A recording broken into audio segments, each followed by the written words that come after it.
Hi everybody, welcome to this week's Physical Law. We're going to be talking about the will of health, and that is the four different aspects of our life that affect our wellness and our well-being and our experience. Number one is nutrition.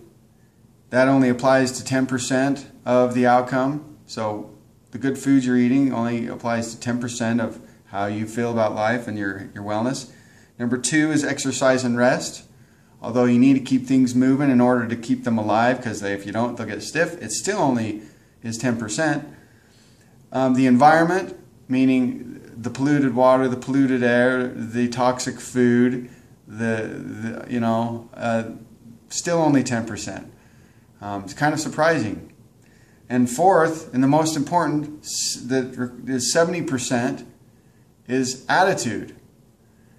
So our programming, our belief about ourselves, it has nothing to do with anybody else and what other people think. It has everything to do with what we believe about ourselves. Is 70% of our experience of wellness and well-being.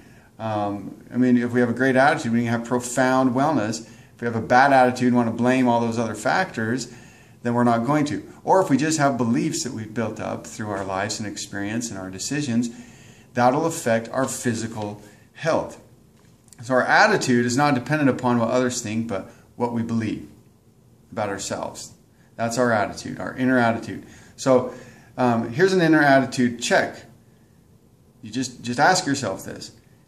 Anytime I am feeling anything less than a peaceful, loving, harmonious state, I know that I am believing an illusion. So basically, if you're not feeling good and you're not feeling at peace and your attitude stinks, you're believing in something that is not true. There is something in your way, a perception that you picked up that is withholding you from experiencing that profound well-being and wellness. And all of that is in our minds, and the attitude is what determines our altitude. So how you can go and where you can go and what you can experience has everything to do with your attitude, at least 70%. So yeah, eat right, get your exercise, remove toxins from your environment, but more than anything, check that attitude.